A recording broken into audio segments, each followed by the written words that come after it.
So good day and welcome, Phil Cowdell, longtime friend of mine and colleague in the business for many, many, many years. We first crossed paths at WPP Group M Correct. when he was the CEO of Mindshare and I had come in to be the CEO of Maxis.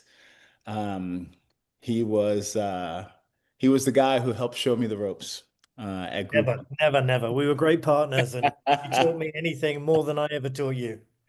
And Phil has a very impressive career, having been in the Group M family, having left, having come back, and now sits at the Channel Factory. But rather than me sort of extol his virtues, why don't we, Phil, walk through a little bit of your background?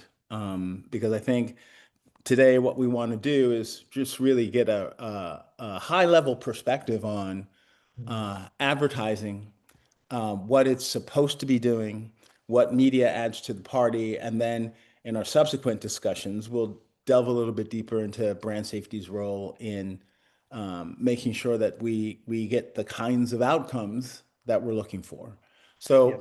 why don't, for the benefit of the audience, why don't you just give them a little ditty about who Phil Cowdell is? Brilliant. Well, first of all, it's a pleasure, and thank you for including me in this. And you've always been a great partner and friend, and intellectual and spiritual advisor. So thank you for that.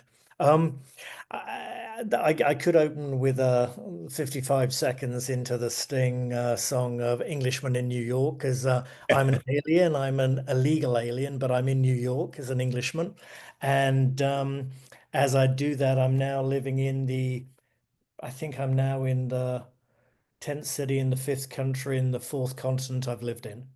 And at one stage, I had 58 countries I used to look after from a media point of view. So I do 2 to 3 countries a week. I've lived and worked in China, in Australia, in Canada, the US, UK. Spent a lot of time in the Middle East.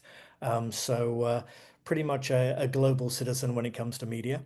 Have been in the US the last, gosh, 20 odd years, thanks to WPP. I'd been working on the Ford of Europe restructure, and there were some things sort of brewing in the car industry in North America, and WPP shipped me over to Detroit to help work on the restructure of the way that Ford was thinking about its brands and going to market. Across Ford, Jag, Land Rover, Volvo, Mazda, Lincoln, Mercury, the full portfolio. So that was what brought me to America.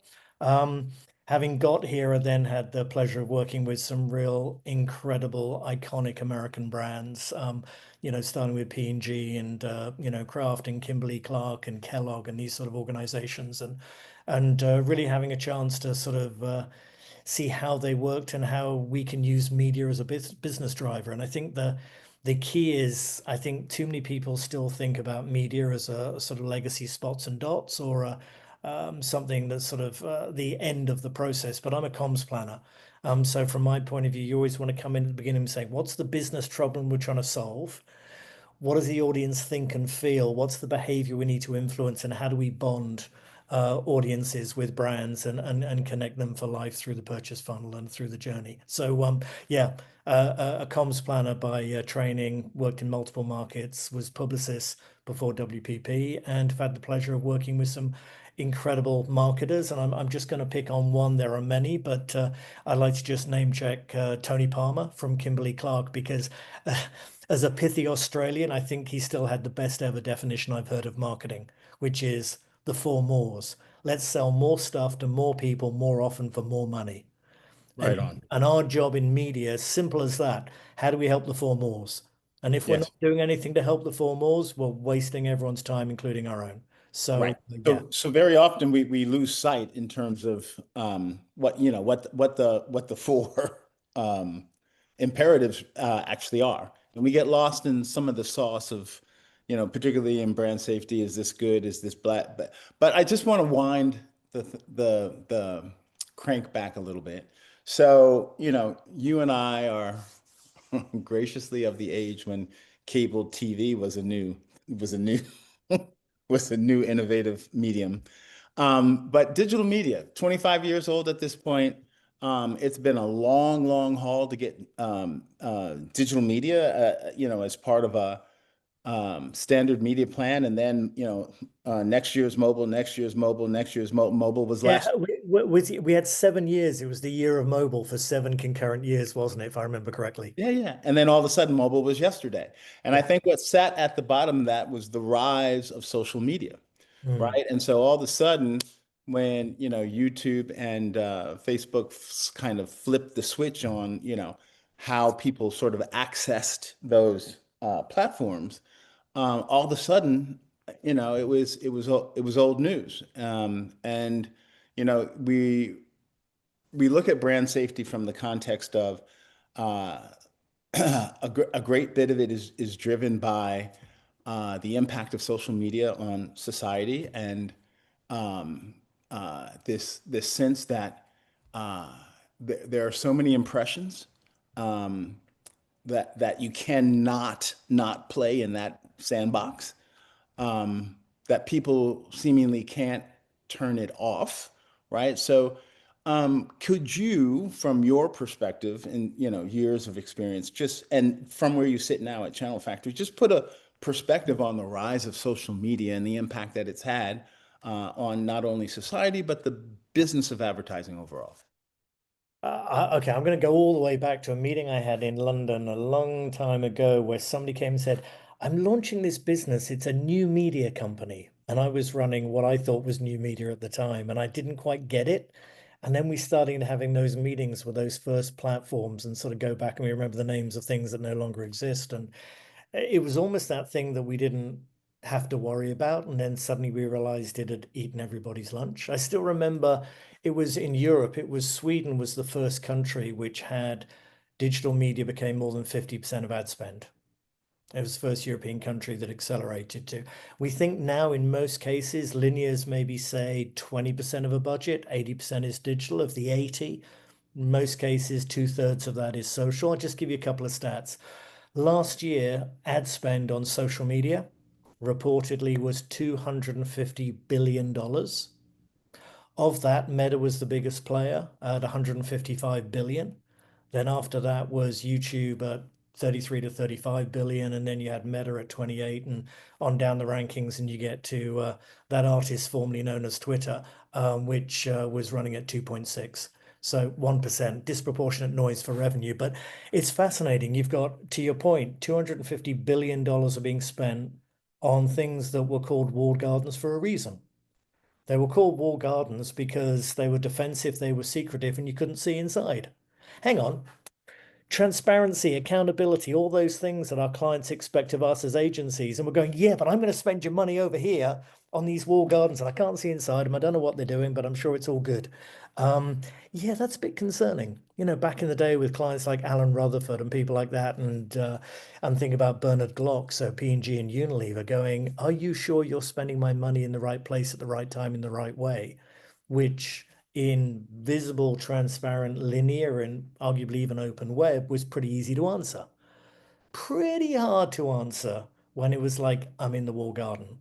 And so I think one of the things that led me on the journey that ended up getting in Channel Factory is I was intrigued when I was an agency person and and frankly struggled to feel I had enough visibility and accountability into the money that we were recommending to spend in wall gardens, but that the clients needed to be there because that's where the eyeballs and the behaviors were.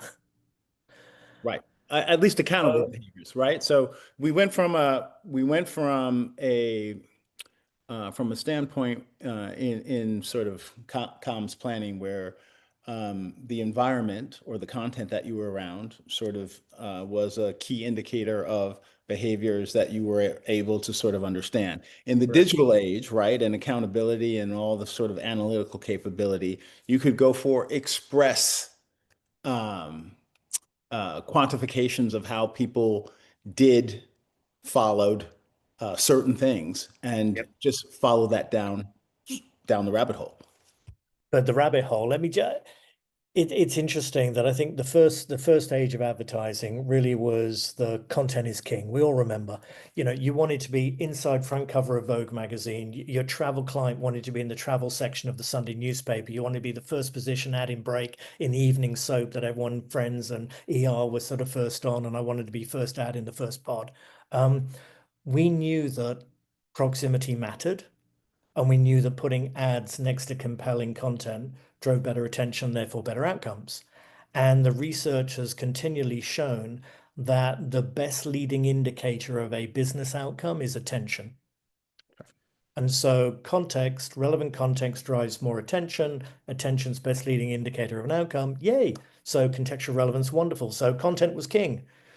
And then we moved into programmatic, and I'm just going to stalk you anywhere you happen to appear because I've got your cookie data. And I remember when I was working with automotive brands, and I'm going, um, yeah, I know that I can buy an impression on a diaper site at 2 o'clock in the morning at a $5 CPM for a luxury car in tender, but I don't think they're going to be in the mindset. Let me just deconstruct that for you. And I'm going, I'm a terrible dad. I got home late. My wife said pick up the diapers on the way home, nappies for those of you overseas. And then I forgot because I'm an obsessed man and I forget what my wife's asked me to do. So 2 o'clock in the morning, the baby's crying. My wife's now screaming at me because we're out of diapers. So she's like, we got to get them quick. I'm too far from there. So I'm like, go online. Who can deliver me diapers in the next hour to my house? Fabulous, wonderful digital innovation. I love it, love it. Go on side. Hmm. Audi A7, comparing that Mercedes S-Class. What about the titanium package? And do I go for the leather? It's never going to happen. She will kill me before I even get to sort of clicking on the options on the card. So it's cheap, and theoretically I'm the same consumer, but I'm not in the right mindset. But hey, I've been driven there by cookie identification. And so I think that second era from content was king was the first era, and proximity mattered. When the second era was really programmatic, I'll grab you anywhere you pop up and I'll try and find you cheap.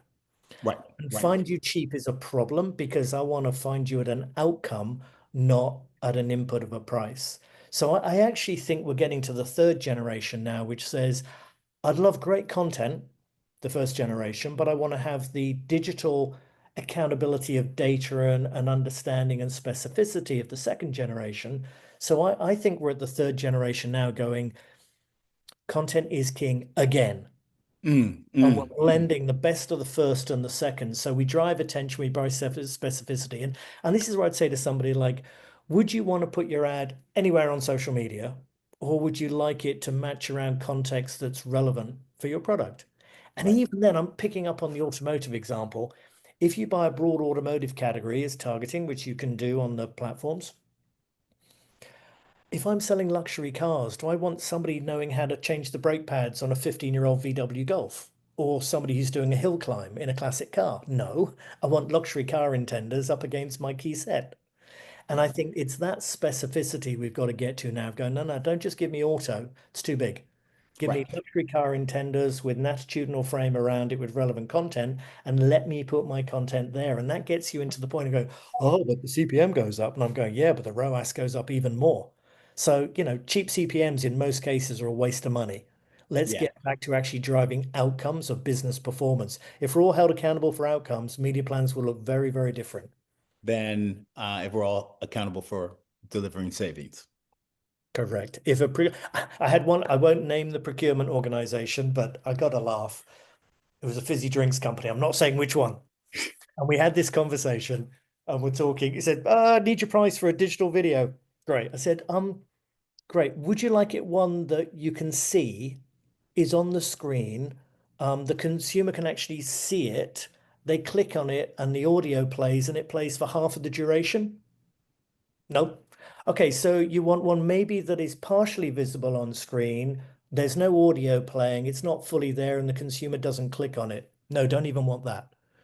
So you want to pay for an impression that could be 1 pixel on a page invisible to the human eye with no human interaction. He said, yes, please. I'm going, they're very cheap. Yeah, that's right. And then you That's could suddenly go, okay. And that's the reality that we sort of get into. It's like, some of these things are false metrics and they lead you down into really dumb decisions. And we got to Yeah. get back to craft skills and understanding outcomes because an impression that nobody can see, like made for advertising, what's the point in running impressions on bogus content and MFA content? Right. We want to get to audiences to change behavior to buy stuff. Go back to Tony Palmer. Buy more stuff more often for more money. Yes, please. Yeah. So, so we have mountain ranges of impressions these days, right? And to your point, I think it's now coming down to uh, there's so much sort of data available about people's behaviors, patterns, and so forth. But we've got to learn to cut the data in a different way, right? To access that um, that contextual sort of uh, perspective so that we can be sort of closer to the consumer's sort of mindset, which would then put us on the path to a potential sale. So let me now juxtapose that against the fact that there are just so many impressions out there, given sort of how programmatic sort of runs. And from a top level brand safety perspective, we've been sort really concerned with am I next to Bad stuff. appropriate, right, content, right?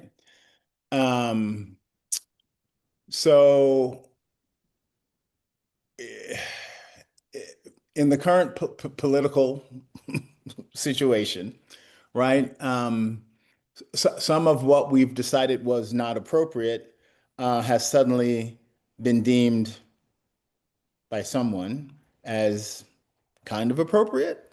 Mhm. And recently we saw the FTC weigh in on an agency merger discussion and really sort of laid down the gauntlet that you cannot um, make specific decisions about uh, political leanings or ideology Yep. in your selection of uh, media adjacencies. I'm not even going to call Yep. them content, right? Yep. Yep. Um, because content, I think, inherently says it's something that I, for very specific reasons, want to be next to. So now Mhm. all of a sudden, the industry is in um, a little bit of a quandary, trying to understand what it is that I need to do to be in the content that I want, but not raise the ire of those who are looking on. Um, really, really tough place to be. Um, and a really, really tough question for you. But navigatable based if you have insight. So yeah, on the surface, it becomes um, I'm I'm damned if I do and I'm damned if I don't. Yep. Yep. Uh, if I don't run on that content and that platform because I'm concerned about their lack of content moderation or their brand safety flaw being flawed, then I risk being sued. And there have been various legal actions at a federal and a state level for people to basically force an advertiser to spend their own money on a platform that they don't trust or feel comfortable with, which seems bonkers to me, especially in a world of free speech and the sort of the right to choose. The other side of it, if you do run on it, you really do not want that famous frontline headline from the Times of London, P&G sponsor terrorism. And we all remember that that front page headline. So you're sort of cursed if you do and cursed if you don't. But actually, there is a way through this, and basically, this middle ground is about you got to have more data than the other people and more insight and understanding. And so, what I'd say by that is that if somebody's making a decision on a piece of content, I'm giving you give an example now. Let's go. Women on a beach in string bikinis. Okay, interesting. Is that safe, unsafe? Is it suitable or is it unsuitable? And the It answer depends. is it depends. If I'm in an Islamic country, it's below the brand safety floor. Way, Way too much skin. So way. it's unsafe. If I'm in a Yep. Western country, it's safe, but is it suitable or unsuitable? Well, if I'm in a Western country and I've got a conservative brand, it may be safe but unsuitable, so it shouldn't be on the plan. But if I'm working for a beachwear and bikini client, it's both safe and suitable. And so the industry, I think, got a little bit comfy and a little lazy by doing single point definitions of this is safe, not safe binary, it's suitable, not suitable binary. And my point is, frankly, that that doesn't apply until you said, what jurisdiction am I in? What brand am I working with? And what's my audience profile? And based on jurisdiction, brand, and audience, you should then populate which content is safe, unsafe, and what is safe, what should be safe and suitable versus safe and unsuitable. Right. It's as simple as that. But you can't set a rule to going, oh, Breitbart good, Breitbart bad, CNN good, CNN bad. I think honestly, news is a great sort of focal point when we think about news media and this sort of move after the focus of brand safety, where rumored organizations like CNN.com lost 85% of their ad revenue under brand safety practices. And you look at that and go, well, other than the Washington Post headline reminds us every day that democracy dies in darkness, they realize there is a role for supporting responsible journalism. So, what is responsible journalism? Now, if you then go, oh, I like the left wing press, I don't like the right wing press, or I like the right wing press, not the left, you are now putting yourself in harm's way. That's right. If That's you right. actually go, no, no, there could be content within either of those that would either be suitable or unsuitable for my individual advertiser. Let me give you an example that was in the news relatively recently. Ben and Jerry's, part of Unilever. When Unilever acquired Ben and Jerry's, they wrote into the contract that Ben and Jerry's is a purpose-driven company, and they reserve the right to support the causes that are aligned with their mission. And by the way, being at the factory up there to the where the cows and the fabulous in Vermont, ever get a chance, go and try it. It's so tasty. Anyway, so Ben and Jerry's, for example, would support the rights of refugees, and they would support, therefore, the rights of Palestinian refugees. So, from a Ben and Jerry's point of view, if they could categorize news content and it's supportive of Palestinian refugees, that would be something that they would want to support because it's aligned with their mission and their purpose. If you're another brand, you wouldn't want to be anywhere near it because maybe it's Anyone would touch it. contentious. Yeah. Yeah. So if I looked at a piece of content, and I'm going to give you a new word here, we have UGC. So in terms of creator content that's created by a user, I want to give you JGC. Heard here first, journalist generated content. So Mm. you can't make a decision at Breitbart, CNN, Fox, despite whatever's happening with Rupert today.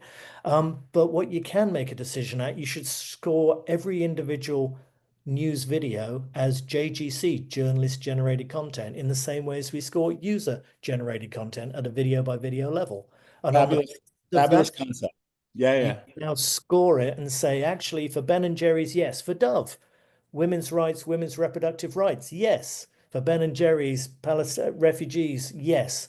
Corporate Unilever, don't want to be in either of them. They yeah. want to support.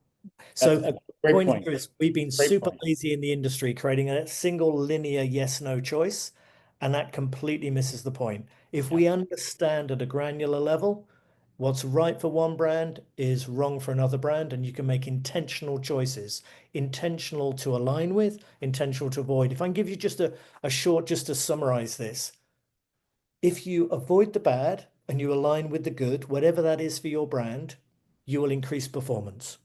yep, Avoid the bad, align with the good. Don't be where it's unsafe, unsuitable, and untrue. Lean into what's contextually relevant, responsive, and inclusive. right. Do those So, two things, and you've created more performance. Simple.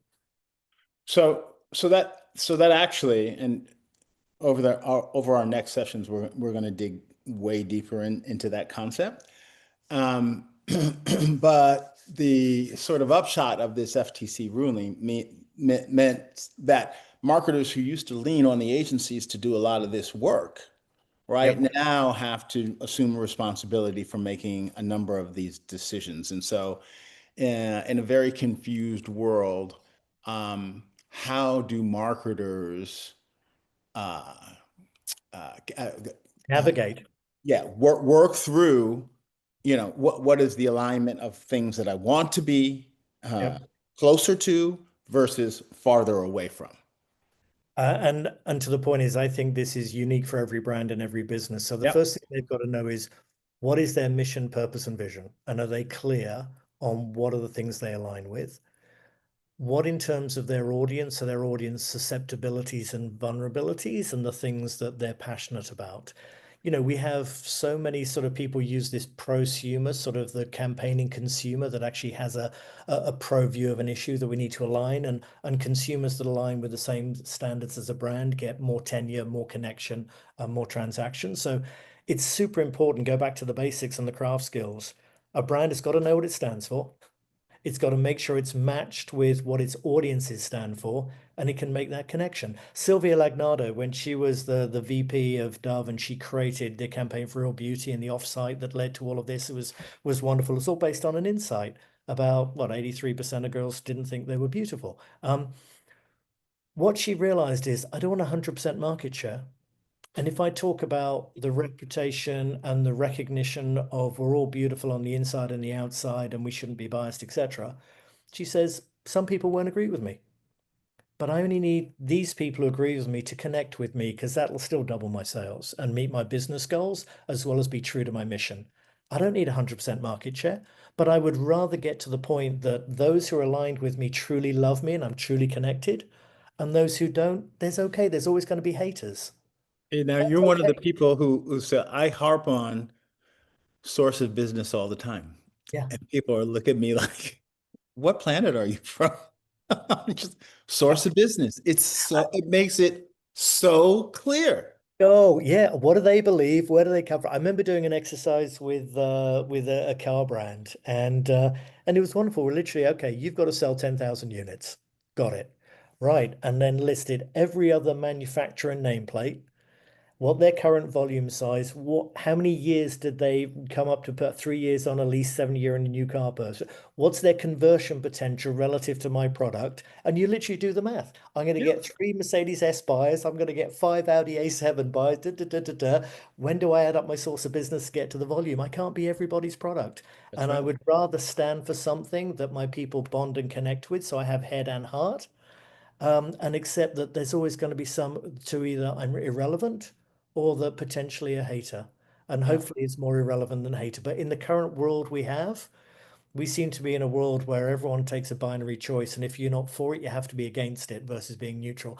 I would love the voice of the moderate majority in the middle to come back out versus the cacophony of the two extremes, yeah, always being the voices that guide all the narrative and the conversation. yeah. All right. So That's switching an gears amen for that. just a little bit, right? And so you brought up creators a little bit, a little while ago, and certainly in the seat that you sit in, you look at and learn a lot about sort of creators and creators. At least from my perspective, have come into a new space. They're not only uh, uh, a source of brand creativity today, but they're also a source of audience accumulation. So they're actually playing sort of a double role. Um, I think most major brands have some sort of affiliation with with a great number of creators. Um, can you talk a little bit about how you see this sort of creator magnetism growing over the next couple of years? And where do you see it going? Do they become a bigger creative component? Do they become a bigger audience accumulation factor?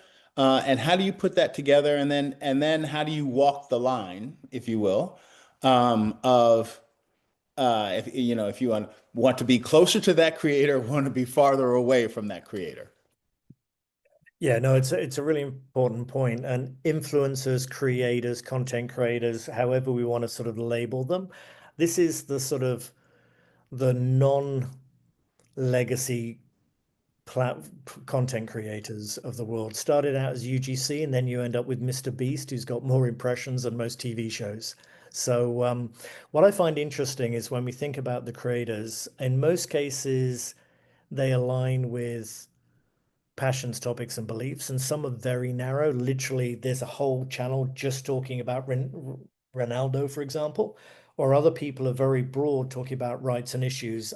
Emmanuel Archer would be a great example. The Uncomfortable Conversations with a Black Man, and his topics range broadly, but they have this sort of common theme within them. What I find is interesting when we think about the creators is that, back to the point we are just saying, everyone has the right to express a point of view, subject to that, as long as it's not driving to illegal acts and discrimination, da da da da. And assuming they're expressing a point of view in a fair and constructive way, it's perfectly okay for brands that align with that to get close to them. But equally, it's perfectly okay for brands that don't align with that view to not be next to them, because that's the free choice of a brand and where they choose to place. But to do that, they've got to understand every creator and every video. If you don't understand what they're talking about, you have a problem. And also, if you look at it through a very monolithic lens, it's really hard. Intersectionality is something that we talk a lot about in diversity, equity, and inclusion. And I've got a great friend of mine that very forthright, comes over as this black girl, and she's like, and then we talk, and then she says, well, actually my mum was First Nation tribe, so I'm 50% First Nations. And I'm saying, hang on, but you come over as a black chick going to Beyonce concerts, why don't you? And she's going, well, when I was younger they were cooler. But what it points out is that we're actually not defined by one label. We're all Right. really complex human beings and Yep. intersectionality of all the pieces. And so if I take the example of Emmanuel Archo, I'm going, okay, I can categorize him as a back creator, but that's not enough.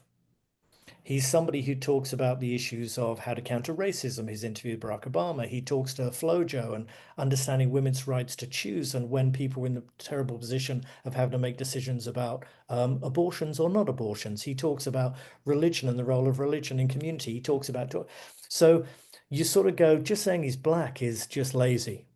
Hmm. Saying he stands and understands and stands by these things and sort of maintains these conversations, and he's out there interviewing ICE officials and saying what's the other side of the story. So I think what we've got to realize with creators is it's not simple to put a single label and a badge. And sometimes again we get a bit lazy, we want to put the one badge on. I Okay. would one And you believe there'll be a bigger and bigger part of the communication task for brands, yes? Correct, because you so let take a manual for example. I'm like, yeah, I can call him as a black creator, uncomfortable conversations with a black man, but I'm going, I want to give an affinity score for all of these social topics. And Okay, if someone says I care which about, actually leads me deliciously into my final question for today. So from where you sit at Channel Factory today, you've got an approach, right, that talks about, right, how can I look at all the different affinities that any one creator has and make a very deliberate decision about Matt, who I want to be close to and who I want to be farther away from. And I think yep, you call it conscious advertising. So, yeah. and there are six principles, which we will delve into in the next two sessions.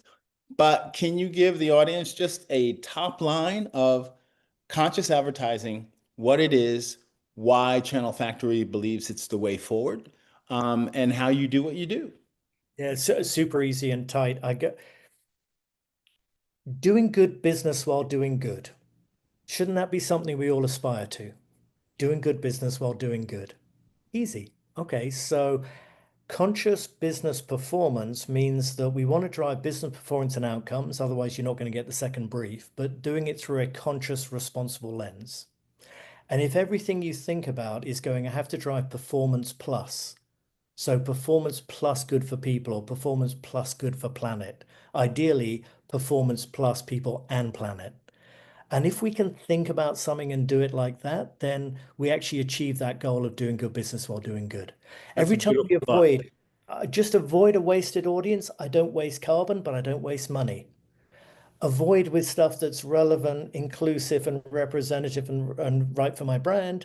I actually get a better return from the carbon and the money. There's a thought I want to share tomorrow. It's not just ROAS, but ROCO too, return on carbon dioxide.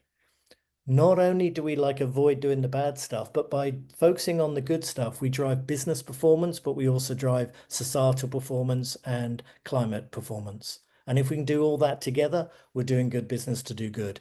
To do Right. that is a lot of work and science behind it, but the essence is be intentional. Be Yep. intentional of where you want to be that's right for your brand and audience at a very granular video by video level. And also properly understand where you shouldn't be, which is either random or things that are less relevant. You can do those two things, and then you actually drive performance that's good for people and planet, and you have delivered conscious business performance. That's awesome. Love it. Love it. Love it. The only thing that I think that I would add to that is that in the dynamic world that we live in, that there are ebb and flows to that, and it changes, and you've got to have your finger on the pulse of who you are and what you want to accomplish in order to stay on track. Yes. Yeah, the marketer has got to know where their brand is, where their audiences are. And you say, feeling the pulse of their audience and their brand pulse. And what we need to do to help that marketer is literally on a daily basis, we're looking at all the videos and categorizing on an individual video level. 2 billion individual videos have been scored at that level for people to cherry pick what's right. 2 billion. 10, 11 and a half million channels now have been scored at that level of precision. And originally YouTube, but expanding to Meta and then across the other social platforms. Anywhere where you've got in stream and you can be contextually aligned, you'll find that you can have that information to make better choices. Right. Performance with people and planet. Right on. Beautiful, beautiful, beautiful. Well, thank you, Phil. Was That a pleasure. was a great kickoff to the conversations that will follow. And again, there are 6 ways from your point of view to achieve that focus and precision. And we're going to knock them down 3 at a time, starting tomorrow. And I look forward to continuing this conversation. Thank you for your time today. Always lovely to talk to you. Such a bright spark. And I appreciate you always. Thank you. Lewis, thank you so much for the opportunity to share. As we say, it's all about sharing, inspiring, and helping everyone else so Right we on. can all make the biggest impact. So, with that, thank you very much. Good night. Okay. See you tomorrow. Take care.